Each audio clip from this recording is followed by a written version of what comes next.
السلام عليكم، أهلا بكم. هنعمل النهاردة وصفة جميلة جدا وهي الجلاش أو البوريك. بس النهاردة بقى هنعمله مش باللحمة ولا بالخضار، هنعمله بالفراخ المفرومة. وصفة يا بنات خطيرة جدا، جميل جدا، مقرمش قرمشة خفيفة من بره وطري وجميل قوي من جوه. طعم الفراخ حلو قوي، إن شاء الله تجربوه بنفس الطريقة، بإذن الله هيعجبكم. هنسمي بالله ونصلي على الرسول. اللهم صل وسلم وبارك عليك يا حبيبي يا رسول الله. معانا صدر فرخة كامل، طبعا هخليه من العظم. معانا بصلة كبيرة وفص توم، نص كوب جبنة موتزاريلا، ونص كوب فلفل ألوان مقطع قطع صغيرة أو فلفل رومي. والبهارات نص معلقة صغيرة قرفة ناعمة، نص معلقة صغيرة جنزبيل بودر، معلقة صغيرة فلفل أسمر مطحون، معلقة صغيرة توابل مشكلة اللي هي 7 بهارات، ومعلقة كبيرة ممسوحة ملح أو حسب الرغبة. طبعا أنا هنا فرمت البصلة ومعاها فص الثوم، وخليت صدر الفرخة من العظم وهفرمه في الكب. تمام كده حبايبي البنات الجديدة اللي بتتعلم. حلة سخنة هنزل بقى فيها معلقة زبدة ومعلقتين زيت أو معلقة سمنة زي ما انت عايزة. اهم حاجه ننزل الفراخ ونفردها في الحله كده وما نقلبهاش لغايه ما تاخد اللون الابيض بتاعها الحلو ده. واول ما نتاكد ان الفراخ المفرومه تماما استوت، هننزل بالبصل المفرومه وعليها فص الثوم المفروم، وهنفضل نقلب فيها كده شويه صغيرين، يعني مثلا 5 دقايق. اهم حاجه البصله لونها يغير، معنى كده ان البصله كمان استوت. هننزل في الوقت ده بالبهارات وهنقلبها، وبعدين هننزل بالفلفل الالوان المقطع او فلفل رومي. اهم حاجه البصل يستوي، لان اول ما هتحط الفلفل خلاص كده الفلفل اصلا ما بياخدش سوا. 5 دقايق وشيليها بقى كده من على النار. هي كده معاكي الحشوه جاهزه. نسيبها بقى تبرد شويه، وبعدين بقى نبدا ورقه الجلاش. لفه الجلاش ناخد ورقه ورقه نطبقها ونشيلها في فوطه علشان ما تنشفش. نحط ورقات الجلاش فوق بعضيها كده، يعني نفرطها من بعضيها ورقه ورقه. انا عملت الوصفه دي قبل كده معاكم بس كانت باللحمه المفرومه.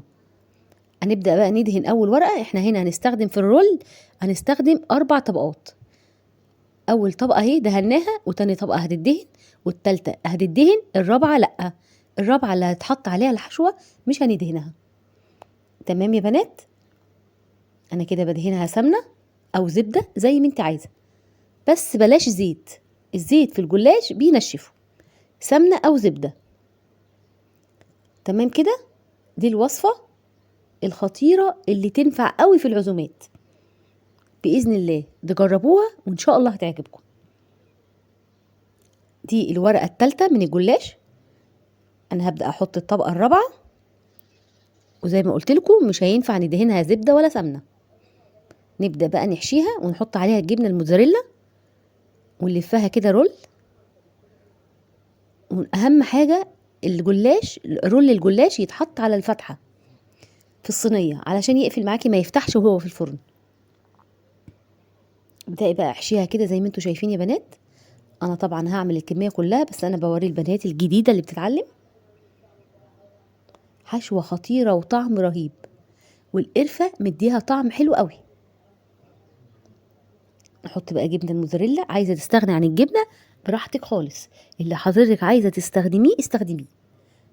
عايزة تستغني عن اي حاجة مفيش اي مشكلة. اهم حاجة القفلة الاولى في الرول ده، اهم حاجة القفلة الاولى عشان يقفل حلو. هيطلع معاكي بوريك او جلاش مورق بطريقة جميلة جدا زي ما انا بشاور لكم كده. هنحط على الفتحة دي، هنرصه في الصينية على الفتحة علشان لما تسقيه بسائل التشريب يقفل معاكي في الفرن ما يفتحش معاكي. هعمل معاكم رول كمان. انا بدأت اهو احط الحشوة وبعدين فوقيها الجبنة الموتزاريلا، وهبدأ الف. واهم حاجة القفلة الاولى اهي، اللفة دي اهم حاجة، اقفليها حلو قوي على الحشو، وبعد كده اللفة باقي اللفة هتكون سهلة جدا. ابدأي بقى رصيه بالطريقة دي كده على فتحة الجلاشة من تحت كده. ابدأي حطي دي من اسفل الصينية. اهم حاجة في الوقت ده مش هندهن سمنة دلوقتي، احنا هنقطعه بالسكينة المقاس اللي انت عايزاه، وبعدين هندهن وشه سمنة قبل سائل التشريب. ده بيدي لون حلو قوي وقرمشة حلوة قوي من فوق. طبعا انا هنا قطعتها كلها. هبدأ بقى اجيب السمنة وامشي على واحدة واحدة كده من فوق، مسحة سمنة خفيفة. تمام كده.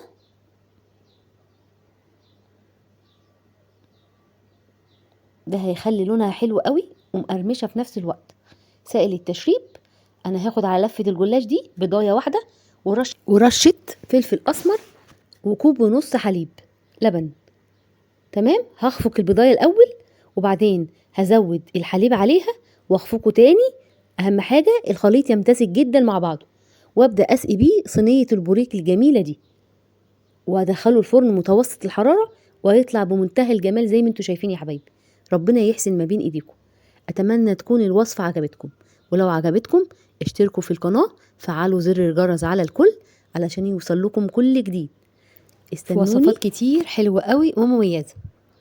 في حفظ الله يا حبايبي. السلام عليكم.